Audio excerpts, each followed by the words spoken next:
listen, first of all, fan of both of your work. Thank you. But there's going to be people out there who've never seen anything you've done. So if someone has never seen anything, what's the first thing you want them watching and why? Right now, Asteroid City. But besides Asteroid City, because it's easy to say that. I guess if they were trying to find out about me, sure, I would want them to see the first job I ever did, which was a BBC limited series of Little Women. And I just poured my heart out, and Joe's one of my favorite characters ever. And I don't know, I'm still proud of my work I did there. And I feel like, and I was really young, and I guess I feel like where I started would be a good place to start. For me, it would be a movie called Death of Stalin, because it was a chance to be as ridiculous as I think I am. And if you've never seen me before, you probably think that I'm a bit serious, and that's definitely more my vibe. You've worked with Wes before. You've not worked with Wes. I'm just curious, when you find out that Wes wants to meet with you, are you like, is this like an episode of Punk'd?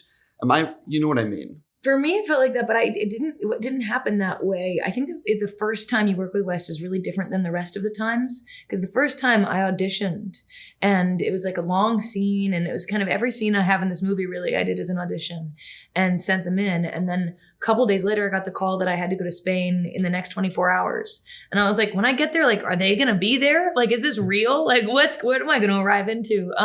So it was one of the most exciting couple days of my life. I like rarely go out and like celebrate having gotten a part, but I went out with all my friends and we got a drink and went dancing. And I was like, and I got to go to the airport now. Like, it was just like, so much joy in my heart. One of the things, I'm a big Wes Anderson fan, and people who are going to be watching this are big Wes Anderson fans. What do you think would surprise Wes fans to learn about working with Wes and making a Wes Anderson movie? Well, it's tricky because I don't know what they expect, these Wes Anderson fans. I don't know how to think about what might surprise them.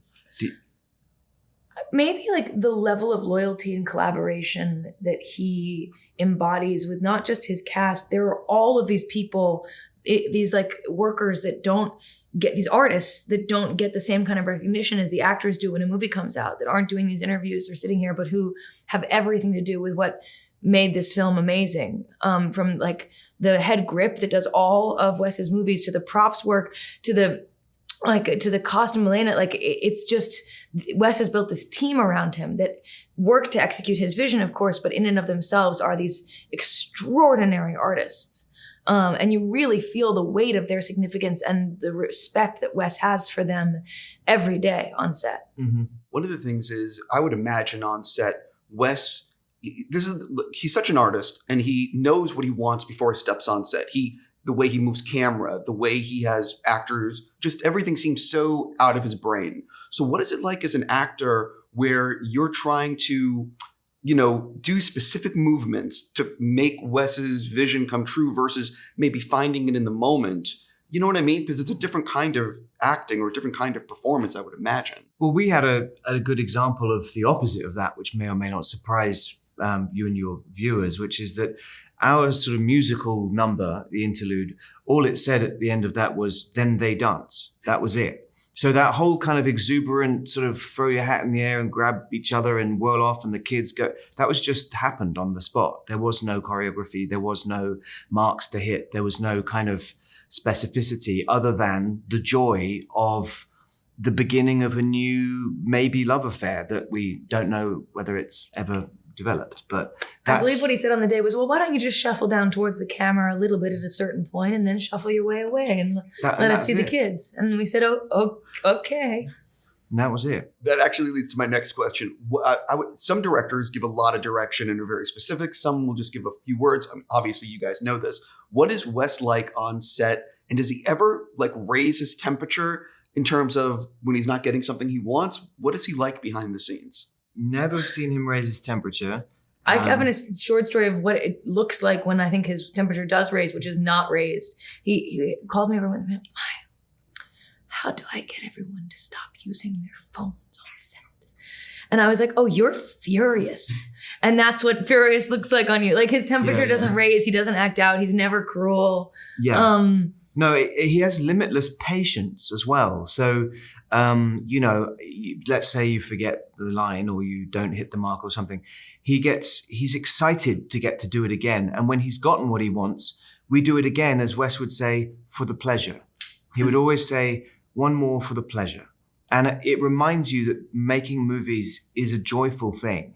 You know, we're not digging ditches here. And so if we've done it 40 or 50 times and it's been very tiring, but we've got it, there's a feeling of, so let's just do it again and live in that moment for a second. One of the things about Wes is when you look at the poster, you can see there's a few actors that like to work with him, a few names. What is it actually like working with such an all-star cast? And I know like it's so easy to be like, oh, it's a great experience, but this is a really murderer's lineup of people. Yeah, it is. And we, you know, sequester together while we're making the film. It was COVID, so we made a bubble. So we got to know each other very well off screen because if you see in the film, the storyline's threaded and, you know, we don't all interact on camera, but we definitely all interacted off camera. And there's no hierarchy. No. So there's not this feeling where it's like, this person's walking on and there's their security team and like, and their box and their bubble and that dressing room don't knock on his, like, none of that. It's really like, he loves working with these big stars, but he kind of cuts down all the star frill around it. So it really just feels like being at like a really great summer camp. Yeah. With wonderful, smart people who are really excited to have that kind of hierarchy-less acting experience. I mean, Jason insists on sitting at the head of the table. That's every night. Yeah. His ego's huge. And he won't look you in the eye. It's very strange. No. But other than that, everyone's pretty egalitarian. Yeah. I mean, Jason has done a lot of Wes Anderson movies. Well, he sort of wears that as a badge. Yeah. It's like an SNL. He's like, I am How many the times? king. Yeah. Also, he's Spot in the new Spider-Verse movie. He is a diva. Like, come on. He's a huge diva. And he does need to be taken down a peg or two. So if you see him, If you see him, let him know. Remind him of the films he's been in that didn't work so well. Yeah.